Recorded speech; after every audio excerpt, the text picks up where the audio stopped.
Richard, let me take this opportunity to acknowledge my debt to you, because when I first became interested in this subject, it was because of the excellent book that you wrote on cyber war.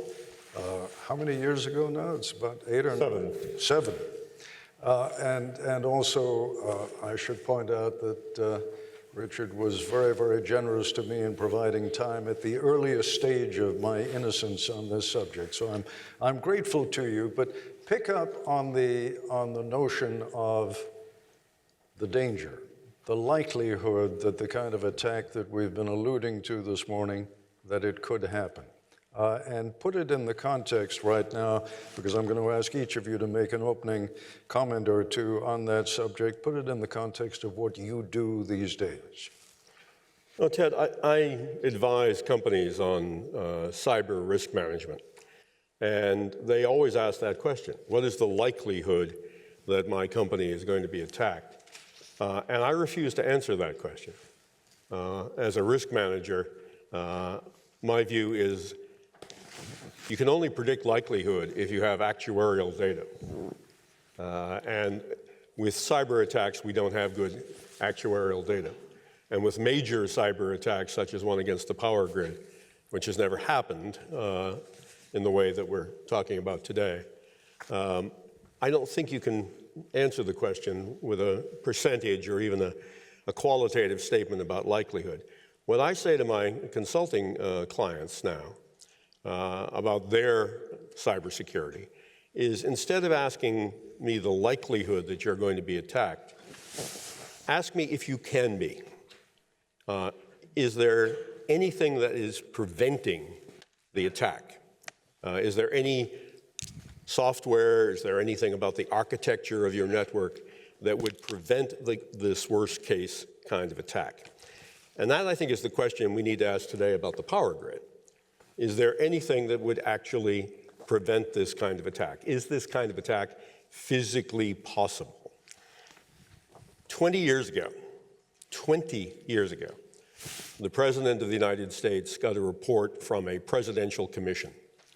It was called the President's Commission on Critical Infrastructure Protection. And the President came here to this room to talk about that report and about his reaction to it 20 years ago.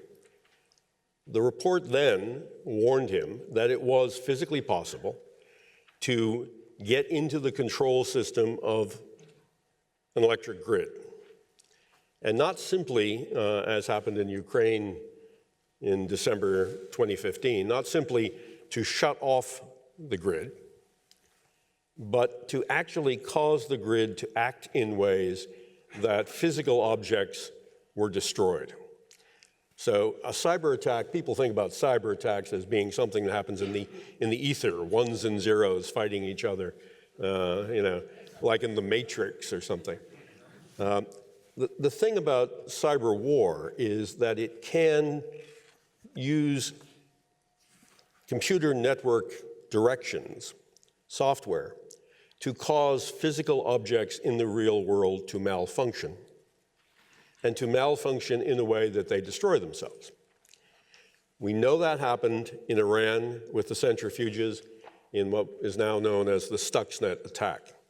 We know that happened in Idaho Falls, Idaho National Laboratory, when a Department of Energy experiment to see if this could happen saw an attack move from the internet to the administrative network of a power company, simulated power company, and from there to the control system, the SCADA system or the industrial control system for that power grid, and caused a generator, a large generator, a physical object, to almost destroy itself before the experiment was ended. So I think, in answer to your question, what's the likelihood? I don't know. Can it be done? Yeah, I think it can be done. And I don't think in the 20 years since the President of the United States was warned about it, we have done enough to make it physically impossible to do it. All right, let's move on to Robert Lee, who's the CEO of Dragos or Dragos? Dragos. Dragos. You call it Dragos, I call it Dragos. Perfect.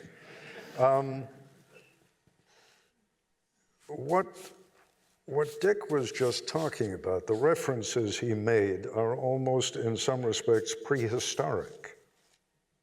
We're talking about 7 years ago, 10 years ago, 20 years ago. I mean, in this field, that's the Stone Age. Has it gotten better or worse from the point of securing something as essential as the power grid? Yeah, so I think it's fair to say over the last 20 years or so, we have seen great improvements. NERC-CIP being a regulatory body over the power grid for the portion of generation and transmission, while contentious at times and definitely painful for many, has undeniably raised the security of the grid to some great extent. Does it make the scenarios being discussed less likely? Not necessarily, and that's maybe part of the conundrum. We want to move it to where you were talking about with terrorism and non-state actors to being very, very difficult, and that's what I think we have done. When you start exploring nation states, when you start looking at Russia, China, starting to come up with Iran and North Korea, they're not going to be stopped by a regulatory body.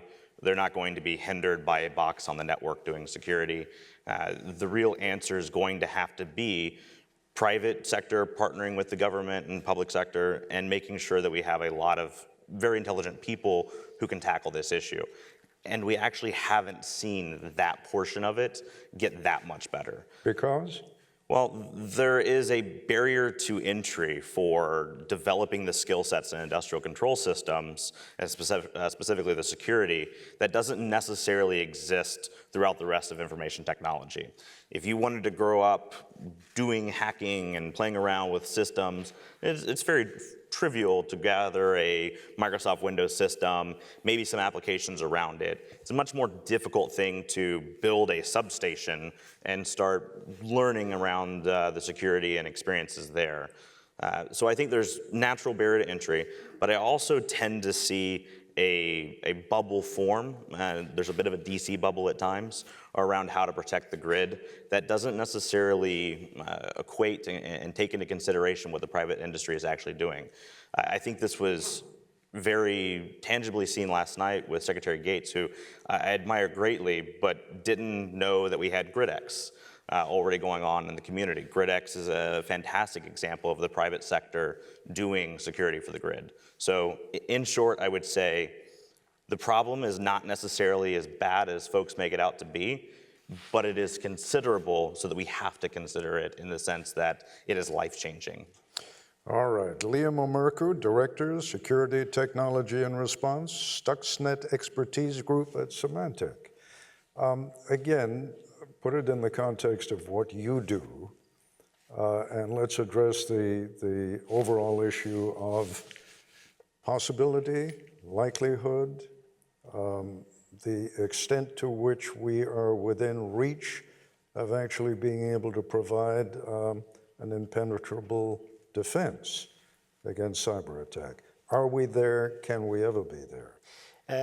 Yeah, so what I do is I run a team of reverse engineers who analyze attacks and have done so for the last 15 years. We've seen the majority of advanced attacks and dumb attacks that have emerged over that time. And one thing that we know over that time is that we know what's been done, and we're also able to predict what is about to happen. And we've been very good at that.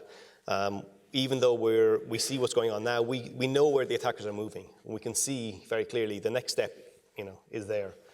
It's getting a little bit more difficult to understand and to forecast that at the moment because of the rate of change of technology. But we can see it's a slow-moving train wreck. We can see exactly what's coming. We know exactly how things are going. The attacks that are happening now, even not taking Stuxnet into account, which is a very advanced attack, even the ordinary attacks that cyber criminals are launching on companies, the exact same techniques are being used by government actors. It's not rocket science. They're not doing anything that is extraordinarily advanced that at least the things that they're doing that are not extraordinarily advanced are capable of getting into the grid and affecting power supply. What they're doing is that they're breaking in a typical scenario, send, in a very basic scenario, send an admin an email that they open that infects their computer. They get a breachhead there, and then they move laterally through the organization. They discover what's important on the network and discover how to place backdoor doors there so that they can come and they can control it later. And it's the same type of attack that's being used not just against power companies, but all companies across the world, and it's techniques cyber criminals are using. So from that point of view, these types of attacks work against multiple different organizations, including companies that supply our electricity. And if we're not even able to protect against those types of attacks, there's no chance we'll be able to protect against advanced attackers with the capability of, say, for example, Stuxnet, which is a whole other step above that. So I would say that we're not in a good position to deal with even the ordinary. The technology is there, the products are there, the security products are there, but they're not being implemented and used correctly to prevent these types of attacks. And that's not even looking at the next level of more advanced attacks. Kevin Mandia is the CEO of FireEye, Inc. Kevin, the rule of thumb used to be, and please again do it in the context of what you do at FireEye, the rule of thumb used to be in cyber warfare, offense always trumps defense. Still true? Oh, I think so. And I have the privilege, for the last 25 years, I've made my career out of responding to security breaches, basically figuring out what happened and then what to do about it. And we don't respond to breaches where the victim companies or victim enterprises are 5 minutes behind the problem. You don't need to hire our expertise at $450 an hour to sort that out. So we have a kind of vantage point where we see what Russia is doing in cyberspace, what China is doing, and what modern nations are doing in cyberspace. And I liken it to the hockey analogy I use. If a modern nation wants to hack you, it's like playing goalie against Wayne Gretzky on a penalty shot. He's going to put the puck in the net, and it's the same thing in cyberspace. So the asymmetry is pretty bad. And you can even, as a good example to the asymmetry, when North Korea hacked into Sony Pictures, what levers do you pull to do proportional response against North Korea? It's real hard for us from a policy standpoint to figure it out, and to just go cyberspace retaliation to cyberspace attacks. Sometimes we're in the glass house here in America, and we'd be throwing rocks at a mud hut like North Korea when it comes to the internet. So I think offense has a lot of advantages, and I could probably talk 15 minutes on it, but I'll leave you with one other one. We're just playing goalie in cyberspace. We're just doing defense. Part of that is because of the anonymity on the internet. You got to defend yourself from all attacks, whether it's a modern nation attacking you or a drive-by shooting. But the attacker only needs to hack one machine, just like Liam said. One person gets spear-phished, and that gives the keys to the kingdom to the hackers. So the defenders have to defend hundreds of thousands of machines. The attackers just need to break into one. Plenty of asymmetry, no risk of repercussions to the folks trying to break in. It creates an atmosphere where offense is A, more fun, and B, just the odds are in your favor. Given our reliance on the internet, is there a more vulnerable country in the world than the United States? If you're asking me, I think, well, you just nailed it. You look at it, if Russia attacks us in cyberspace and we attack them in cyberspace, if both sides win, who loses? We do. It raises, and Dick, I'm going to come back to you on this. A lot of people are under the illusion that a balance of terror can be established in cyberspace, as was the case in the nuclear balance of terror, mutual assured destruction that existed between the old Soviet Union and the United States. And the point that needs to be made, and I'd like you to talk about this a little bit, is that when a missile theoretically was launched from Vladivostok, our intelligence people would have known about it within a matter of seconds. They would have been able to identify the point of departure. In other words, we would have known who the enemy was immediately. If a cyber attack, a successful cyber attack, a sophisticated cyber attack is launched against US infrastructure, part of the problem might be, and you've actually sat in the Situation Room at the White House, so I'd like you to sort of embroider on this a little bit. So the president says to you, Dick, for Christ's sake, who did it? And you say? Well, it's difficult to know. It's not impossible to know. But I began my government service worrying about nuclear war because I began my government service a long time ago when that was the #1 risk. And I spent many years across the street here in the State Department trying to figure out ways of doing nuclear arms control to reduce that risk. So I thought a lot about nuclear war and nuclear deterrence. And you're right, Ted. In strategic nuclear war, deterrence worked. There was this appropriately named MAD doctrine, mutually assured destruction. It was mad in many ways because it would have meant the end of the world and nuclear winter if we had actually done it. But the deterrence was based on the notion that A, you would know who was attacking you, and B, you would be able to attack them back in a massive way even before the effects of their attack happened here. None of that works with cyber war. You can, if you are a very sophisticated attacker, hide your identity, assume the identity of another attacker. In fact, if you look at some of the attacks that have occurred on critical infrastructure in the United States, they've originated in the United States. That doesn't mean the attacker is an American. What it means is that the attackers get into servers in the United States and then launch some of the, particularly the distributed denial of service attacks, are launched in part from within the United States. One of the reasons that when the Wall Street banks were attacked by that huge Iranian-sponsored digital denial of service attacks, one of the reasons that the government could not shut off the servers by attacking them back to stop that attack on the Wall Street banks was the servers were in the United States, many of them. And we don't have the legal authority to attack things in the United States. And if we did, we wouldn't know what the effect would be. So the problem of determining who the attacker is a significant problem, not always. It might be the case that with some potential attackers, the United States might be actually sitting on their servers and looking at them. So you might be able to tell in that case. But there are other problems with moving deterrence theory into cyberspace. Deterrence theory also was based on the notion of assured destruction. During the time when we were testing nuclear weapons in the atmosphere, we tested over 2,000 nuclear weapons in the atmosphere between the United States, the United Kingdom, the Soviet Union. Over 2,000. We had a very good idea of what the destructive power of those weapons would be.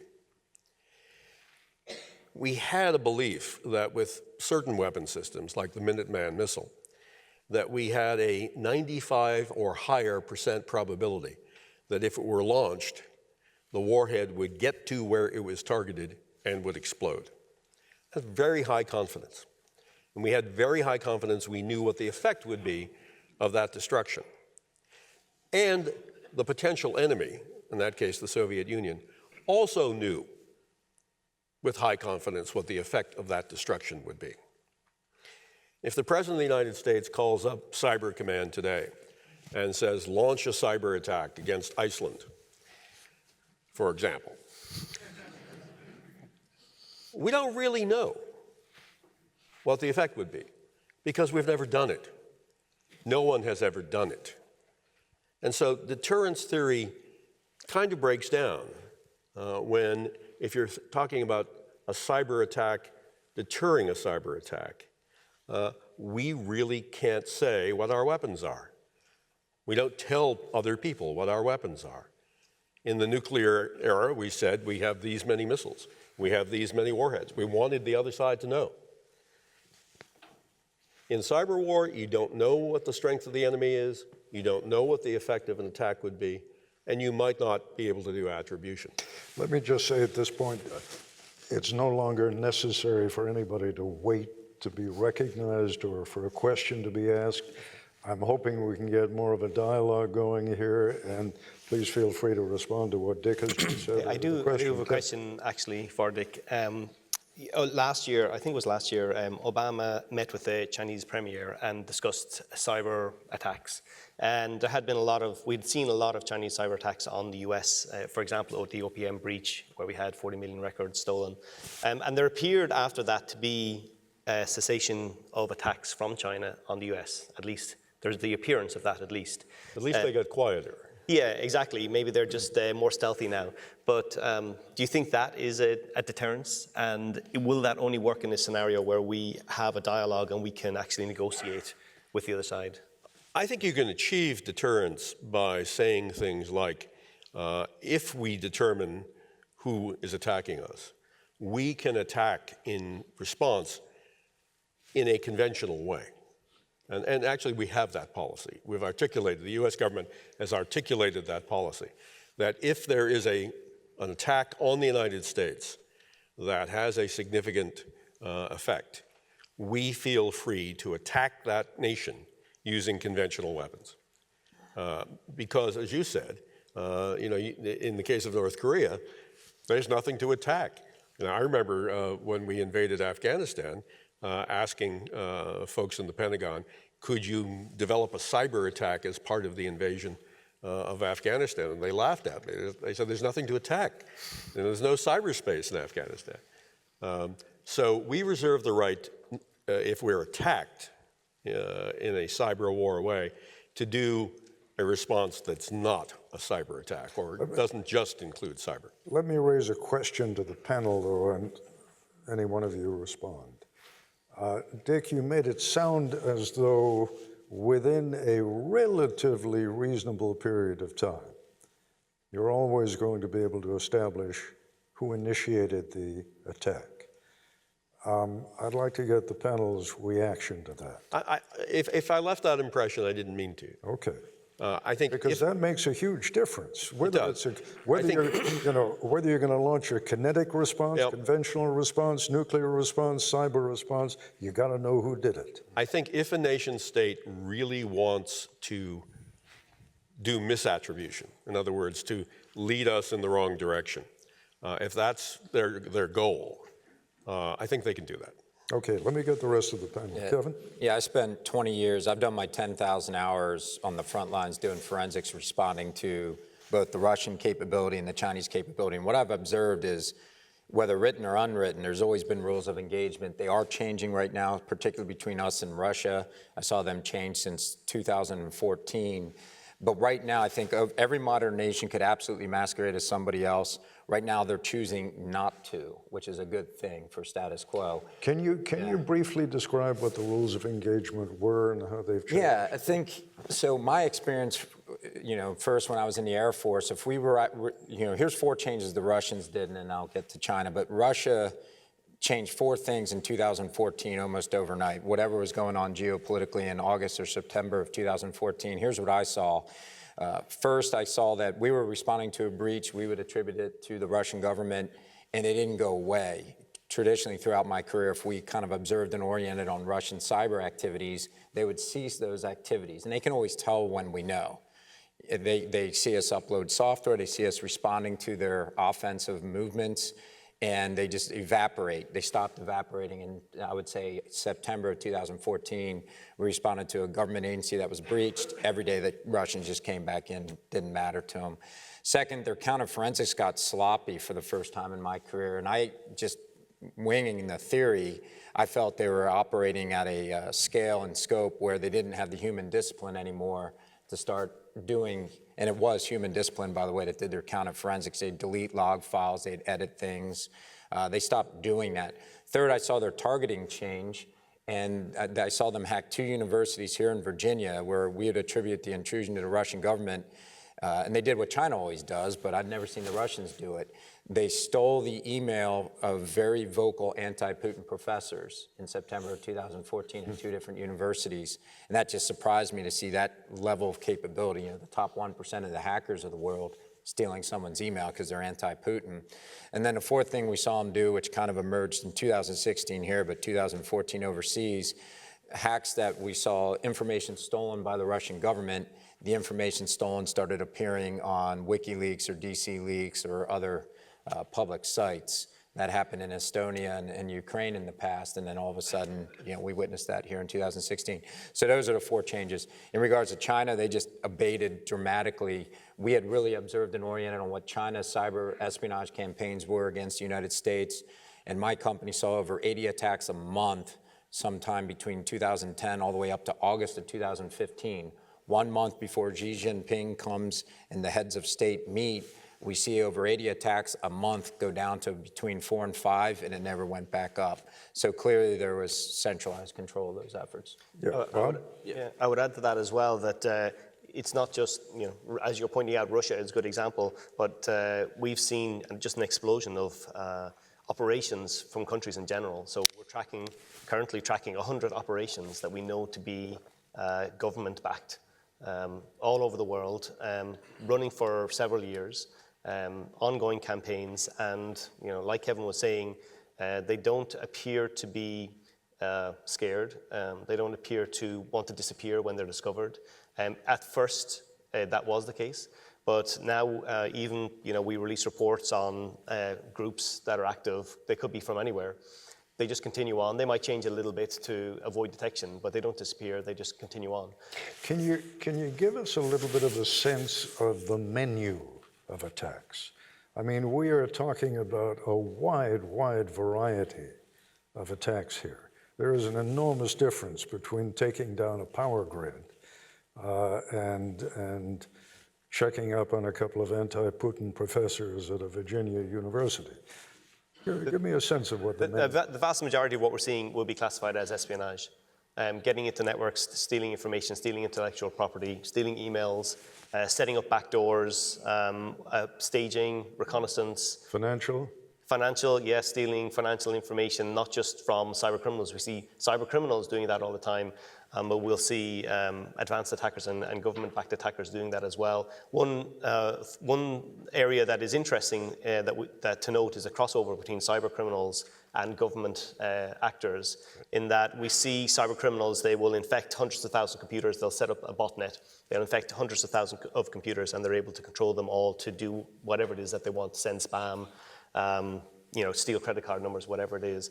What we see now is that they evaluate the value of each machine that they're on, and they will siphon off machines that are particularly valuable into separate networks, and then they will take specific actions on those smaller groups of computers that are particularly valuable. So we see this in financial fraud, where they look for whales. So they look for people who are logging into banks that they're able to understand that the individuals are high net worth, and then they will specifically launch financial attacks against those high net worth individuals to steal 40 and 60, 100 million from those people, as opposed to just stealing the credit card of someone who doesn't have a lot of money. So we're seeing that type of separation of value of machines happening, and we believe that that's also happening from the point of view of cyber criminals will find machines that are valuable in industrial control systems, etc., and they will siphon those off to government agencies who can use them at a later stage for more advanced attacks. Bob?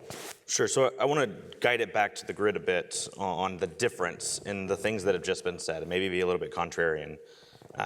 When you want to have an expectation of what states are doing, especially in the digital domain, companies like Symantec, FireEye, McAfee, name your large vendor, they have traditionally had great insight, especially because of the devices and the sensors they have doing collection.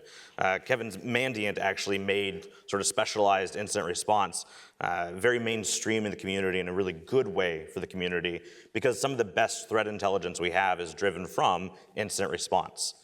Most of that has never existed in industrial control system networks. We don't have the data coming out. We don't have the incident response teams. We don't have the expectation of what the threats actually are. And to discuss like an email coming in and getting an admin and do lateral movement, things like that, is very important for the business networks of the power grid companies. It is not necessarily the same as what happens on the industrial control system networks. I had the privilege of being one of the lead investigators on the 2015 Ukraine attack.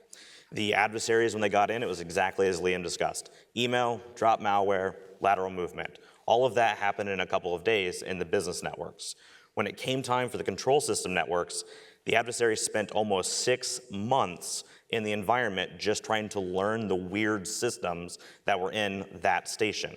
And the control systems and the integration and the ways around them is different substation to substation to substation. There's a scale problem for attacks. So when we look at actually trying to understand what those threats are, I would position that offense has the upper hand in IT networks, in ICS networks, industrial control system networks. Defense is not only doable, I feel that defenders have the upper hand if they take advantage of what they have, including network knowledge, which traditionally has not been done.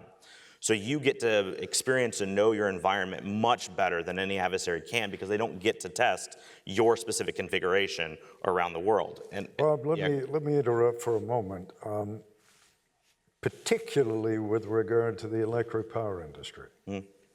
It guards its privacy very jealously. Yes. The notion that there is really close cooperation between government and industry is true on one level, but not to the point that you're suggesting here. I don't think they are adequately protected, but okay. that's Well, just me. I'll disagree with you, but professionally, and state that I feel your point of view is completely accurate in that the U.S. government's insight into industrial control system networks is minimal at best. So in my previous life, I was at the National Security Agency. I had less visibility into industrial control system threats than I do today in my company, because companies get called in to do incident response, an acknowledgement of the threats. Governments typically don't. So I think the disparity between the two is, you're absolutely correct. But I think what the private sector is doing is just not necessarily getting reported up to government. Is the threat real and is the impact very significant? Yes. Is it so significant that the lights are going to go out at any moment? No, and I think you touched on this. It's really conflict scenarios we're talking about. But I'll go back to that understanding of the knowledge. So regardless of who's right or wrong, I'll note that one of the good metrics in the community every year is the Industrial Control System Computer Emergency Response Team, the ICS CERT. So the DHS has the ICS CERT. It puts out metrics around cases they respond to every year. Take them, leave them, it's probably the most authoritative in the community. Every single year, the #1 attack vector into industrial control systems is unknown. The #2, phishing emails, which seems to make a lot of sense, except for we don't have email servers in SCADA environments. So what the metrics actually say is, if we see it at all, it's because it came through the business networks. But when we see it on the high end, we have no idea how it got there. So to that point, I would agree with you and say, if we don't know how it got there, we're definitely not cleaning it up after the fact. So I think the industry is more susceptible than it likes to believe. But the ability of attackers to take down large portions of the power grid is much more significant of a problem than made out to be. Dick? Let me disagree just a little. Sure. I take your point. No, I take your point. But a couple of observations. Ted, you said at the beginning that the United States has 3 power grids, which is true. The East, which goes up into Canada, the West, which goes up into Canada, and Texas, because Texas. Within each of those power grids, however, there are lots of little power grids, and it's organized that way. And from an attacker's perspective, you find the least well-defended part. That's what you go after. There are lots of little companies. The American power grid consists of 2 types of companies, generation and distribution. It didn't used to be that way. But as a result of deregulation, there are now 2 different sets of companies. And so there are lots of companies out there that are either generating power or distributing power. Yes, they're all ultimately linked together, but you can find the weakest link in the chain to attack. As to your point, Bob, that it would be difficult to understand an industrial control system or a SCADA system. My understanding is that most of the power grids around the world are running one of a handful of SCADA systems. That if I were in Beijing or Baltimore or Brussels, the SCADA system on the power grid might be Siemens, or it might be Johnson Controls. There are only a handful. Now, if we read what is alleged to have happened with Stuxnet, whoever it was who did that attack allegedly created a network to simulate the network they were going to attack, had that same industrial control system running on that simulated network, and modeled the attack, rehearsed the attack on the very kinds of software they were ultimately going to attack. So I get your point, but I don't think it's beyond the realm of capability for somebody to figure out, for an attacker to figure out where the weakest link is, what the software is that's running there, get into the system, and as you say happened in the Ukraine, watch it for a while and figure out what to do. So I think there's a couple points to highlight here, and I agree with you. There's a commonality of vendors, and I think we're moving to a more homogeneous grid over time. So the problem is getting worse over time for the complexity of the nature. But I'll add a couple key points. With NATANs, and specifically uranium enrichment, it is a definable process that isn't interlinked across components like multiple grids. And the attackers, to do what they did, not only had to have the software, which is important, but they had to buy acquire the P1 centrifuges that were used in NATANs. They had to know the exact grid layout of them, the 9,000 centrifuges that they were put into different cascades. It was a complex problem that was up to national level intelligence capabilities, not terrorist acts. So when we talk about the grid, I am completely of the mind that we have definite weaknesses, and I think they are alarming, and we have to do better for sure. Like in the distribution grid, I gotten many arguments with the NERC and DHS folks when after the attack. I thought I was going to have to make sure it didn't get too hyped. And I come back to the United States after doing the stuff, and I'm like, man, we're great and wonderful. The cyber attack happened. Let's calm it down. And DHS and everybody else is saying, oh yeah, it can't happen here. And I'm like, what? No, it can definitely happen here. It's just not necessarily the same impact. So to make that a little bit more tangible for folks, the distribution grid is most certainly not underneath the same regulations and focus and security that the transmission and generation portion of the grid are. That's a key point. So let's just highlight that. The federal government regulation is not on the complete grid. Absolutely, it is absolutely not. And so, where it is actually where the federal government has the least control is state level. I mean, obviously, so state level distribution. So that, for example, NSA headquarters, Yes. not under federal regulation. Right. So, but there's a difference in the discussion being had. CIA headquarters, not under federal regulation. Yeah, there's multiple arguments here, though. If we're talking about taking down the grid, you're not talking distribution. No. If you're talking being able to take down Washington, D.C., can we do that? Yeah, Kevin, Liam, and I could get drunk tonight and take down D.C.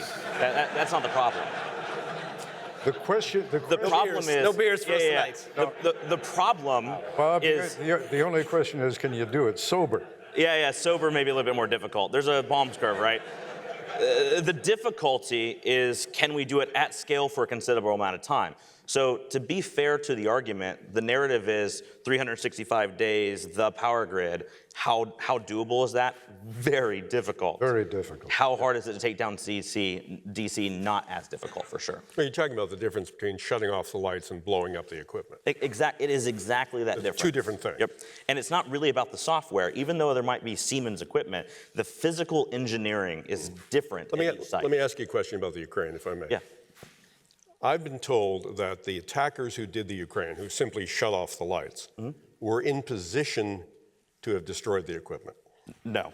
That narrative was populated by the DHS. It was not backed by any evidence whatsoever. So the expectation, yeah, I know. Our I'm government trying says not things- to. I'm our government trying says not things to. that are not backed by evidence. Look, there's DHS people in the crowd, and they're part of my community, so I'm gonna have to live with this. But the DHS folks that went were very, very responsible and did a lot of good things, but they went like 2 months after the attack happened, and they didn't ever do any technical analysis. They did interviews of the engineers and asked them questions. How does this make you feel? And they were like, bad, and they reported that. From the actual technical evidence of it, what is alarming, and this is, I think, goes to how significant of a threat, and this is where we start talking more significant than maybe we're used to, is it wasn't malware-based to actually do the attack. It was malware-enabled to get in, but it was human operators learning how to use the distribution management systems against themselves. All of the technologies, all of the focus, all of the private sector industry over the last 20 years has been very keenly focused around malware. We've seen differences, much actually led by Symantec and FireEye, in focusing on the human threat. The APT1 report from Mandia really focusing on the human threat. But when you talk about industrial control systems, it's much more a worry that they're going to learn the engineering rather than malware. Is it also accurate to say that in Ukraine, what enabled the Ukrainian power grid to get up again as quickly as it did is the fact that they really have an antiquated system. Yes. And they were able to manually flip switches to put it back up again, which would not be the case here in the United States. Absolutely, and so I sort of did my conference tour, if you will, making that point, saying it would be more difficult to take us down than Ukraine, but it would be harder for us to come back. They have less of an automated system, and so, they only went to SCADA and automation about 10 years ago, so they still knew where the cars were parked. They still had the engineers in their workforce to go back to manual operations without software assistance. We went to automation very early on. And so the people in our workforce that can actually go back to manual operations across regions, getting a little salt and pepper in the beard and leaving the workforce.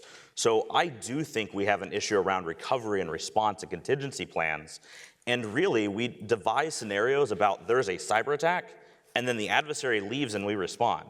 We're not devising and planning and training to real scenarios where the adversary attacks and sticks around to subvert the incident response. Yeah, please, go ahead. Yeah, a point to bring up there. So, when we look at Ukraine, it was not quite a conflict scenario, but it was quite close to it, right? What we've seen, specific attacks we've seen here are probably Russia infecting software that controllers of industrial control systems, admins and things like that, will download from the manufacturer's website and will use on their network. And we've seen them scoping out the network, taking up the network plans and taking them away. We know that they have them already.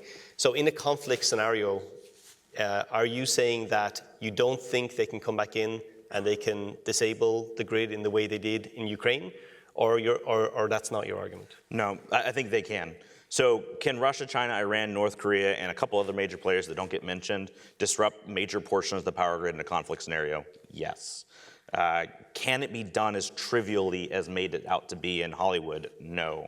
And unfortunately, it's not just Hollywood, it's in DC.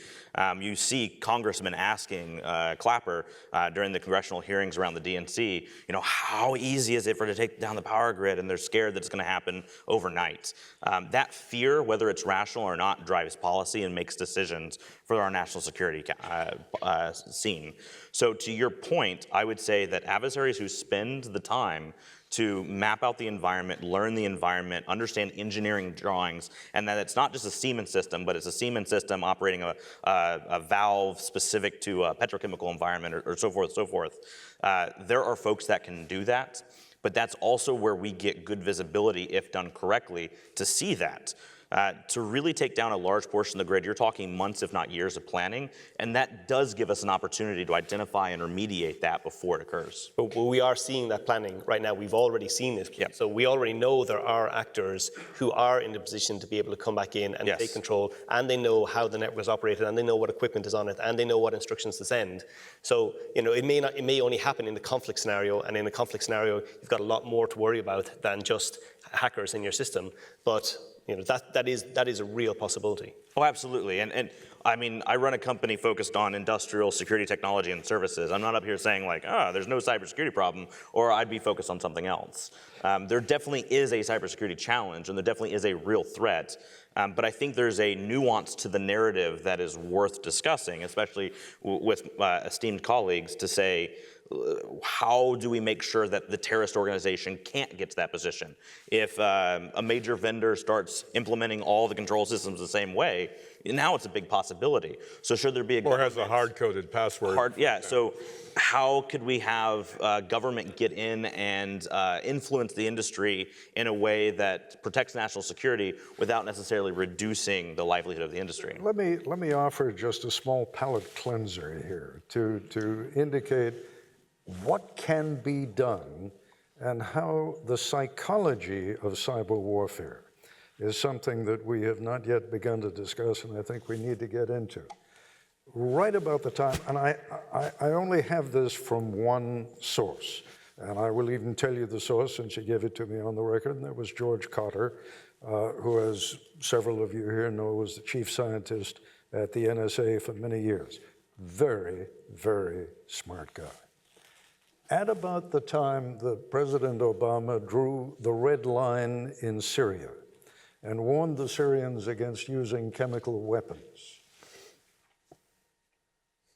the Associated Press was hacked, and a bulletin, a phony bulletin, a genuine piece of fake news, was put out on the Associated Press to the effect that gunshots had been fired at the White House and that the president's whereabouts were not known.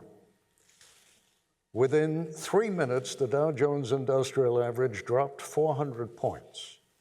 Within 4 minutes, the Associated Press had corrected the bulletin, pointed out that it was a phony bulletin, and things went back to normal again. But if one were to conclude, and as I say, I have no evidence for this, but I raise it as a point of interest, if one were to conclude that despite the fact that President Obama had drawn a red line in Syria, we never did anything, perhaps the notion that Syrian cyber warriors had been able, with a very minor little demonstration, to prove to the US government that it could wreak real havoc on the market alone. I throw that out simply as a way of saying it doesn't all have to be that technical. Sometimes, go ahead, Bob. That is my chief frustration around messaging and narratives and international norms in the Ukraine case. And I'll hide this one, and then I'll sort of pass on the mic, if you will. But after the Ukraine attack happened, for years we've said, at least don't attack civilian infrastructure. Right? We've at least had that sort of loose norm in the community, the discussion of not attacking civilian critical infrastructure. After the Ukraine attack happened on December 23rd, December 24th, it took 2 months and 1 day for the DHS to even acknowledge that it occurred. February 24th is when they first acknowledged it, and you never, to this day you still have not, had a senior level government official come out and acknowledge or condemn that attack, regardless of who is responsible. So talk about setting a precedent around that. You've done nothing but embolden the attackers to say, if it occurs, we're not even going to say anything about it. And it happened again. And less than 12 months later, December 19th, 2016, one of the ways they took down portions of the 2015 grid, if you will, they repeated and took down a transmission level substation, now taking out 30% of the power. That's a complete different discussion. Transmission level being much, much more impactful. And again, no discussion. Why? In my investigation, I found that the reason it didn't get put out, there was actually a Rose Garden speech prepared for it. The reason it didn't get put out was because senior level DHS officials, and they're not all bad, but senior level DHS officials were arguing over the definition of a cyber attack, and if they could get away with calling it an intrusion instead of an attack on the power grid. That is absurd in 2016 and 17. Let me come back to your idea of what you just said is actually talking about deterrence. again. If the president is about to do something against North Korea or against Iran or in Syria, I think it's the obligation of a national security advisor to say to the president, if you do this, there can be retaliation. That retaliation can include cyber attacks in the United States for which we are not prepared. Doesn't have to be the electric power grid. It can be the financial services sector. It can be hospitals. It can be the transportation sector. It can be pipelines. Any number of critical infrastructures are vulnerable to attack. And if you are going to do something against a nation state like Iran or North Korea, and that's not out of the realm of possibility, especially with this president, it is conceivable. It is conceivable that they would retaliate in the United States in a way that would create damage, destruction, and disruption. And I think we've got a good new national security advisor. I would hope that General McMaster would say to the president, yes, you can retaliate against Iran for what they just did, but if they get involved in an escalating series of steps, you have to understand their missiles cannot reach here yet, but their cyber attacks can. I think you have a good point on what's the red line in cyber. And if we can't even get it right with chemical weapons, cyberspace is more complex than that. And the bad actors are going to get inertia, which is what, Rob, you're alluring to here, is they're coming back and doing it more. A quick example of this would be when Sony Pictures was attacked, I think the pendulum of public opinion said, wait, they're irresponsible and negligent. Then the president of the United States does attribution, says it's North Korea, and all of a sudden the pendulum of public opinion swung to, wait a minute, there's folks working for a nation state that hacked a media and entertainment company. That's bad. But then you go to the OPM breach, the Anthem breach, the Primera breach, the Blue Cross Blue Shield breach. That was a Chinese government, and we didn't do public attribution. So when do we do it? When do we not do it? When movie theaters get attacked. When movie theaters get attacked. And the problem is when you don't do it consistently, you start getting different behaviors. So if we see right now we're responding to more breaches in the Middle East than any prior year, and the activities there are pretty bad, if that sort of activity gets condoned much longer and moves to here, we're not going to be a very happy nation about that. Talk about that for a minute, Kevin. I mean, when you talk about cyber activity in the Middle East, what are you talking about? Well, there's a bunch of hot zones, and South Korea blames everything on North Korea, and we respond to breaches in South Korea. No matter who really did it, it's North Korea. But when you go to the Middle East, it's a digital cocktail party, and what we're responding to there, it's actually kind of boring from the scientific work, because whoever the actors are, and it's probably Iran, they just delete everything as soon as they get in. And that's a problem, and luckily it's mostly just there, because somewhere in the back of the calculus being done by a lot of these bad actors, maybe they believe way in the back of their minds, we probably can't get away with that if we pull that trigger in the U.S. The problem is we've got a few examples where you can. So it'll be interesting to see. And I think, Liam, you just said it's getting less predictable in cyber. I would agree. After 20-something years where there were loose rules of engagement, we're starting to see enough activity that it might come here, but we're at the pre-dawn of it. I mean, it hasn't happened yet other than twice. I would say on the attribution part there, just a sort of side note on the attribution around Sony, one of the problems that the security industry had with the immediate attribution to North Korea was that I think some department of the government said that we know it's North Korea because it's the same actors who were in South Korea, and South Korean government said it was North Korea. So that was their initial statement. And as the industry, we were looking at South Korea going, yeah, but South Korea said everything is North Korea. So can you really trust that?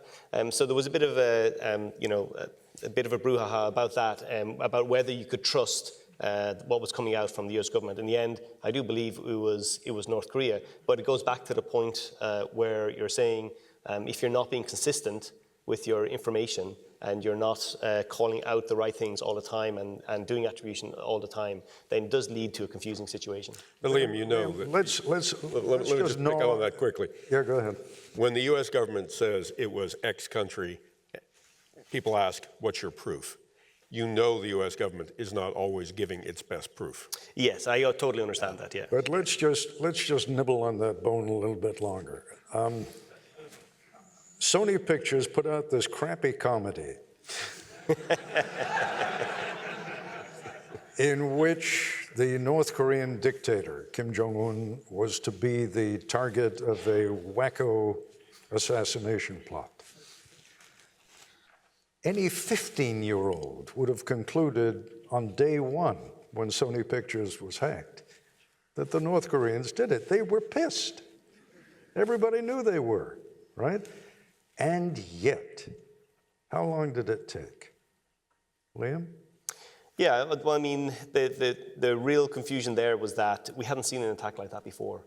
We had seen it from hacktivists, but this looked like it was something more than this. So to get into a corporation, not just to wipe their computers, but to leak their information, to leak their email, to leak, their movies. Right. It's just something we hadn't seen before. It was very difficult for us to compare that to anything before. And when we looked at the actors that we normally see active, the nation-state actors that we normally see active, we knew straight away there's no country that we know of that will be weird enough or stupid enough to do this type of an attack. So it really didn't fit into any of our models. And of course, that North Korea, that's it fits in with North Korea. So. My point, though, is it took some time before the grown-ups in the room could say, yes, I understand. It looks as though it was the North Koreans. We figured that from the first.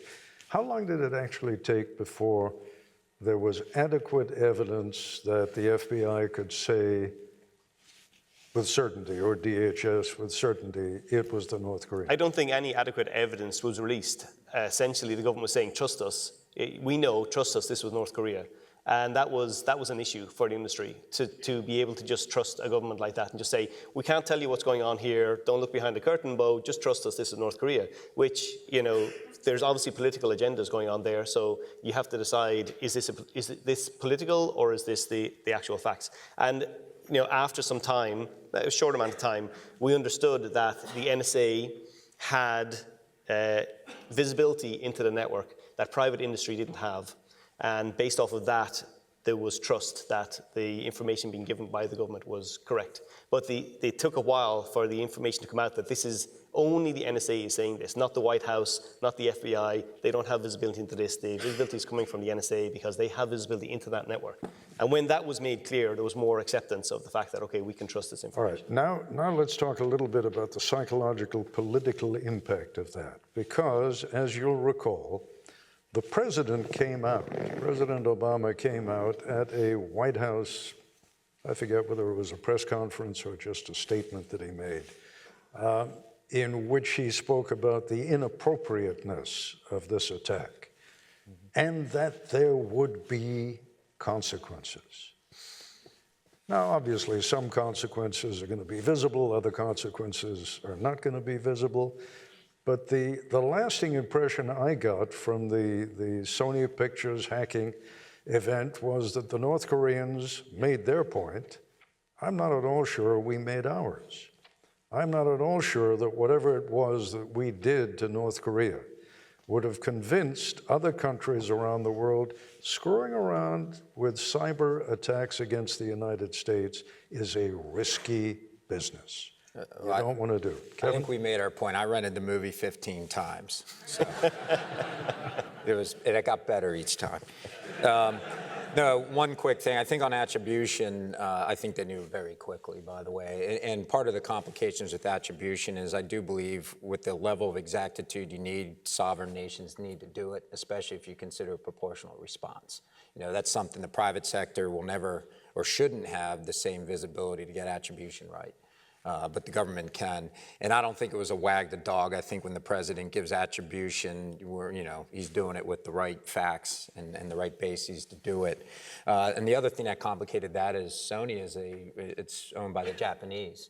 So I think there's a little bit of a difference between the victim saying, I think it was North Korea versus the government doing it. A lot of times when you're a victim enterprise to a breach, attribution doesn't help you out, doesn't help you sort through the situation. Attribution from the government does help you out because it takes the wind out of the plaintiff lawsuits that you get. Sometimes it's one thing if you're hacked by a drunk 10-year-old or us tonight, actually, But plaintiff lawyers have found this, and it's one of the rare times you can be a victim of a crime and you'll be deemed negligent right away as an enterprise. Damn it, you did something wrong.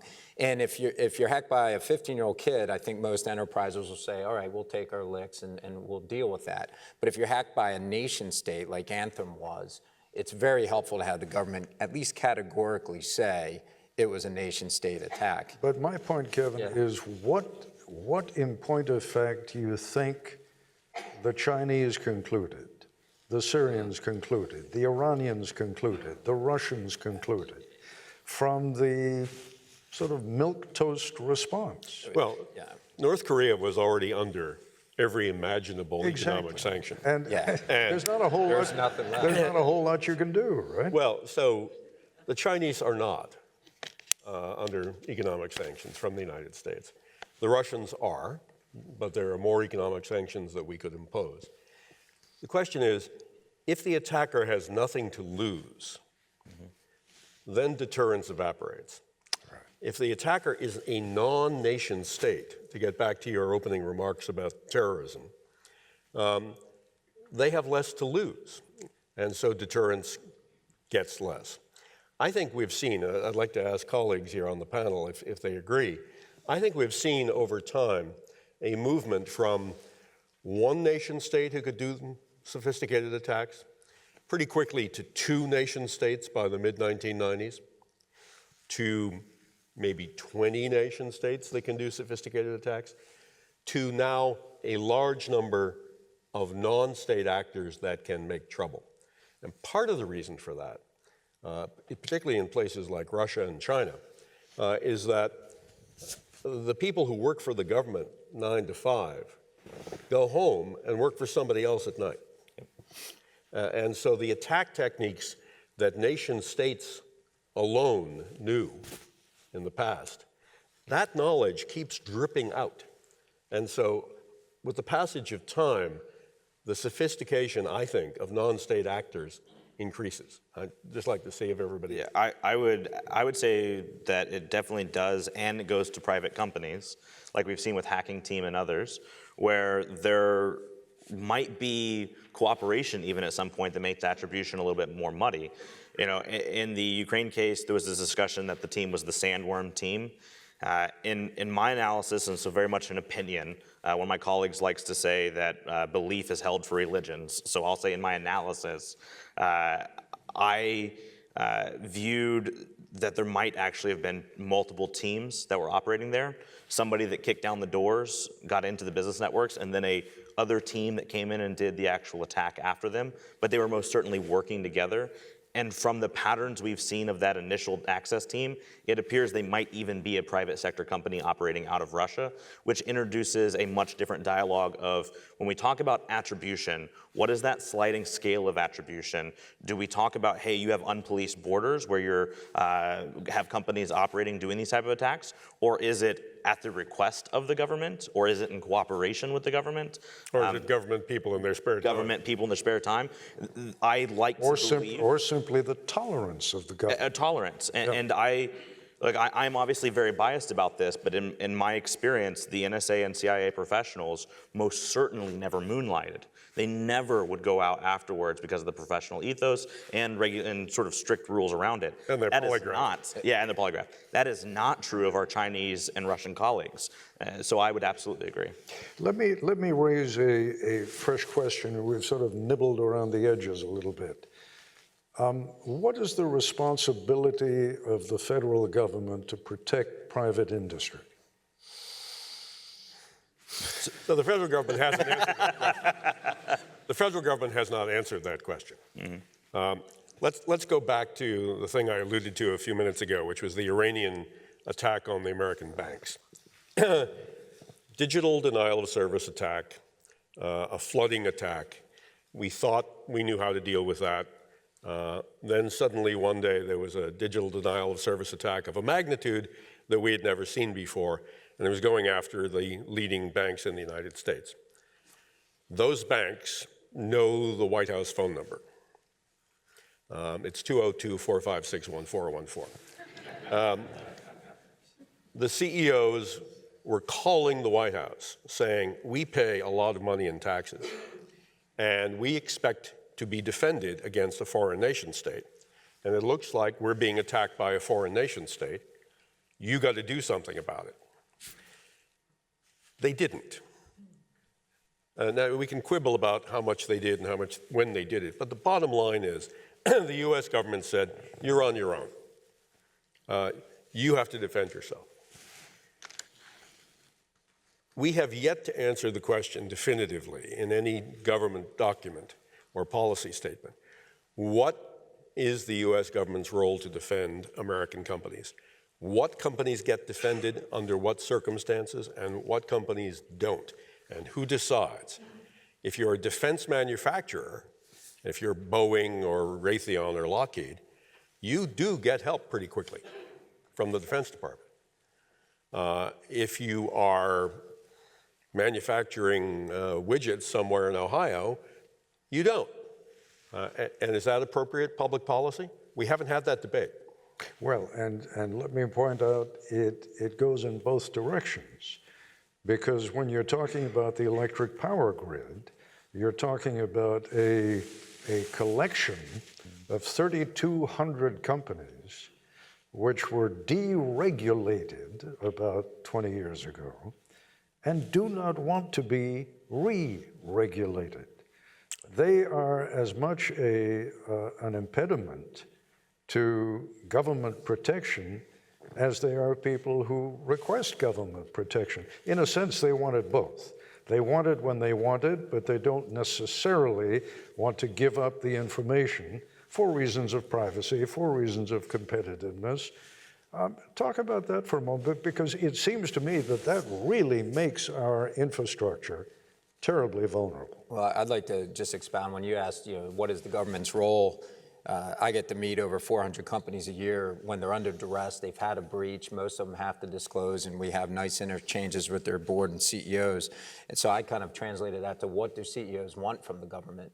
And it comes down to, might depend on what industry you're in, but most CEOs just want this. If we're attacked by a nation state, tell the world that we are. And you don't have to throw pie in the face of China, but just categorically say it was a nation-state-based attack. May not be good enough, but at the end of the day, that helps companies. What they don't want is let's benchmark or legislate what cybersecurity protection should be, broad sweeping across all industries. So you'd almost have to regulate industries that are critical infrastructure differently than if you make cupcakes for a living. Well, I suspect it's what I was alluding to in my opening remarks. In the wake of 9/11, we overreact. We want too much. We create too many organizations. We now have a TSA that spent $100 billion over the last 16 years, has 55,000 employees. And when the Department of Homeland Security did a security check, right, at airport checkpoints, 95% failure rate. That's what we're spending $100 billion on. Yeah, I'm here to say that the grid is a lot better than people make it out to be. I'm not here to defend the DHS. But I will say that, to your point, which I think is actually a very astute point, in regulation and what is this sort of role, I will say that from my experience, the electric utility industry feels that they are very regulated by like the NERC-CIP standards as an example, to the end that you have to pay $1 million a day fines for being out of regulation sometimes. So I think that regulation plays a very important role, but I think we're kind of sticked out.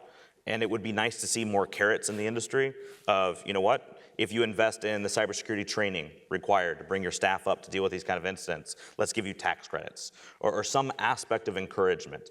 So for information sharing, one of the biggest complaints we hear about information sharing is that it's take by the government.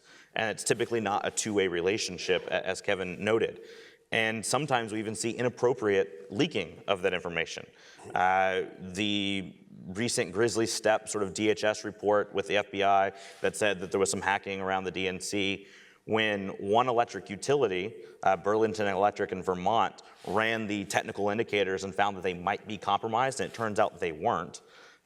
They reported it appropriately to the government, and a DHS official acted inappropriately and leaked it to the Washington Post. So now, potentially, you have stock-owned companies that might see real financial impact to sensational stories based off of them trying to do their due diligence and good, patriotic duty of giving the government information.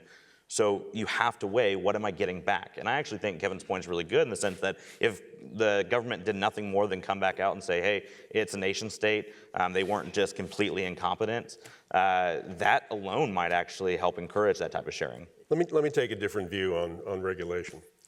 The NERC standards are not government regulation, they're industry regulation. By the government. Well, the government has encouraged the industry to get together and come up. The NERC is not part of the government. FERC, yeah, but FERC is, and FERC mandates it. I understand. Okay. But what the history of this, for those of you who don't know, the history of the regulation of the power grid for cybersecurity, is that the industry has resisted it. When the first idea came up in the late 1990s and around 2000 to have regulations on cybersecurity for the power grid, the industry resisted it mightily and has continued to do that and spends a lot of money lobbying to prevent more regulation. The solution they came up with was that their own industry association, the North American Electric Reliability Council, the NERC, should come up with the regulations and be the regulatory body, not really the federal agency. That's nice if you're an electric power company. It's not the kind of thing that we see in the financial services sector. In the financial services sector, there are 8 different regulatory bodies in the United States. The Office of the Comptroller of the Currency, the Federal Reserve Bank, FDIC, others. They have gotten together and come up with rather good regulation. And they go in to the banks on a regular basis and do audits and inspections to make sure that those regulations are being enforced. And when they do issue penalties, they're severe. It's true you can be fined under the NERC regulations. It's not true that a lot of people have been. And it's not true that there are really government people going in to the 3,200 companies and really doing audits and inspections. The industry, I think, has protected itself rather well from regulation by the federal government. And if you ask yourself, all right, so the financial services sector is heavily regulated for cybersecurity. Why not the power grid? Which is more important? They're both very important.